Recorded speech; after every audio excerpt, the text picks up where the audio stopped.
अस्सलाम वालेकुम। आज मैं कुछ बहुत ज़रूरी बातें आपसे शेयर करना चाहता हूँ जो मेरे दिमाग में कई दिनों से गूंज रही थी, लेकिन बताना मैं सही नहीं समझ रहा था क्योंकि अभी कुछ मेरे ऊपर ब्लेम्स आ सकते हैं। लेकिन अब मुझे बर्दाश्त नहीं हो रहा है ये बनाने में। तो मैं ये कहना चाहता हूँ कि जो लोग नमाज़ पढ़ने जाते हैं वो ऐसा नमाज़ पढ़ते हैं आजकल कि लग रहा है कि वो अल्लाह पे एहसान कर रहे हैं। जैसे नमाज़ पढ़ नियत बांधे और ऐसे करते हैं और एक झूमते रहेंगे। भाई सीधे खड़े हो जाओ। कोई यार धक्का दे रहा है आपको पीछे से या सामने से ढकेल रहा है, साइड से ढकेल रहा है। बल्कि नमाज़ तो इस तरह पढ़नी चाहिए जैसे कि आप अल्लाह को देख रहे हो। अगर ये भी नहीं हो रहा है तो ऐसा सोचो कि हाँ मैं नहीं देख रहा हूँ, मैं नियत बांध के खड़ा हूँ, अल्लाह मुझे देख रहा है। हाँ, नमाज खुली आँख से पढ़नी चाहिए, ना कि बंद करके। बहुत से लोग ऐसे पढ़ते हैं। मंदिर में खड़े हो, मंदिर में जब हिंदू भाई लोग खड़े होते हैं तो मंदिर में ऐसे खड़े होते हैं क्योंकि सामने मूर्ति रखी है, आंख बंद करके उनसे मदद मांगते हैं। लेकिन हमारे मस्जिद में कोई मूर्ति नहीं, कोई तस्वीर नहीं, कोई फ़ोटोग्राफ्स नहीं, तो हमारी आंख खुली रहनी चाहिए, ना कि बंद। और दूसरी बात, नियत बांधने का सही तरीका दोनों हाथों के यहाँ कंधे तक। अब आपकी ज़ुबान में इसको क्या बोलते हैं मुझे नहीं पता, लेकिन मैं जो यहाँ बोलते हैं मैं साफ बता रहा हूँ। कंधे तक हाथ उठाना है या कान तक। कान को छूने का किसी भी अहादीस में नहीं है। अगर हाँ लिखा है तो मुझे दिखाओ, वो भी अल्लाह के रसूल से। दलील चाहिए तो मुझे सिर्फ अल्लाह के रसूल की, वरना किसी की नहीं। कान छूने का किसी भी अहादीस में ज़िक्र नहीं है। कान तक उठाना है या कंधे तक। और नियत यहाँ बांधनी है सीने पर। ये बायां हाथ पहले रखेंगे और दाहिना हाथ उसके ऊपर, ठीक ऐसे। उसके बाद रफ़उल यदैन करके रुकू में जाना है। रुकू में जाने का क्या तरीका है कि आपकी आपकी पीठ और आपका सर दोनों एक लेवल में होना चाहिए, ना कि पीठ ऊपर होनी चाहिए और सर नीचे, ना सर ऊपर ना पीठ अंदर, बल्कि एकदम लेवल में होना चाहिए। फिर रुकू से उठते वक्त रफ़उल यदैन करना है। फिर सजदे में जाना है। सजदे में जाने का तरीका ये है कि आप पहले पैर रख सकते हैं या पहले हाथ, लेकिन बेहतर है कि आप पहले हाथ रखें। दोनों सही है, लेकिन पहले हाथ रखना ज़्यादा बेहतर है। अब ज़्यादा जो बेहतर है हम वही करेंगे ना। जैसे हमको बता दिया गया कि पानी खड़े होकर नहीं पीना है। पानी खड़े होकर नहीं पीने से नुकसान भी है। पानी खड़े होकर पीने से नुकसान भी है। ये साइंस भी कहती है पानी खड़े होकर नहीं पीना चाहिए, तो सीधा लंग में जाता है।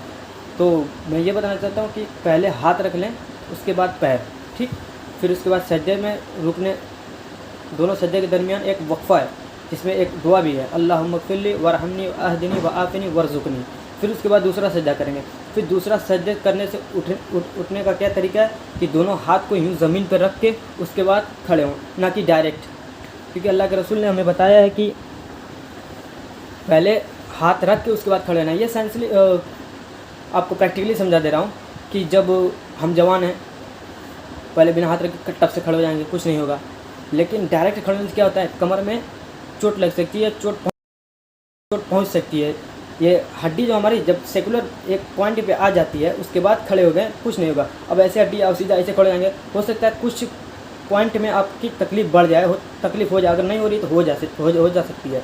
तो इसका लिहाजा ख्याल रखें, जो हमें बताया गया वैसे ही करें। हमें जो बताया गया वो बिल्कुल सही बताया गया है। तो खड़े हो जाएं।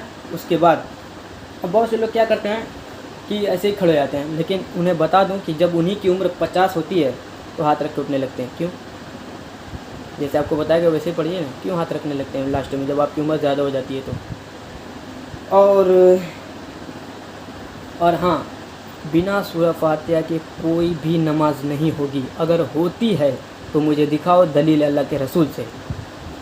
ना नमाज फ़र्ज़ नमाज, ना नफली नमाज, न जनाजे की नमाज, कोई भी नमाज बिना सूरह फातिहा के होगी ही नहीं। अगर होगी तो मुझे वो दलील दिखाओ, वो भी अल्लाह के रसूल से।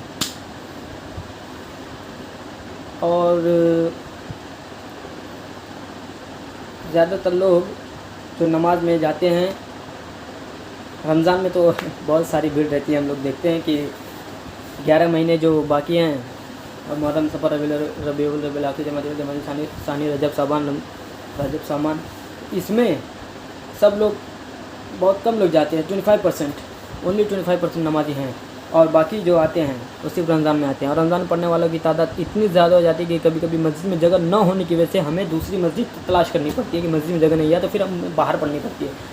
तो और जो एक्स्ट्रा लोग आ जाते हैं रमज़ान में, सिर्फ वो आके, यार खिड़की का पेंट सही नहीं है और मसाजिद की दीवारें थोड़ा टेढ़ी हैं, या मुसल्ला सही नहीं बिछाया गया है। तो ये सब लेक्चर देने वाले आते हैं। तो नमाज़ फ़र्द है भाई, नमाज़ पढ़ो, लेक्चर ना दो। और मस्जिद में नमाज़ पढ़ लिया तो तुरंत निकलो बाहर, उसमें बैठ के बात मत करो। बहुत सारे लोग होते हैं फजर की नमाज़ और चाहे असर की नमाज़ पढ़ने के बाद आधा घंटा बैठ के बात करेंगे, यार तुम्हारे कारोबार है क्या, यार मेरा कारोबार तो बहुत ख़राब चल रहा है। तो ये सब मस्जिद में बात करने की जगह नहीं है। मस्जिद सिर्फ इबादत का घर है, वहाँ सिर्फ इबादत की जाती है। अगर आप नमाज़ पढ़ ले, कुरान पढ़ो बैठ के, क्या फाजिल वहाँ पे बैठे हो, निकल जाओ बाहर।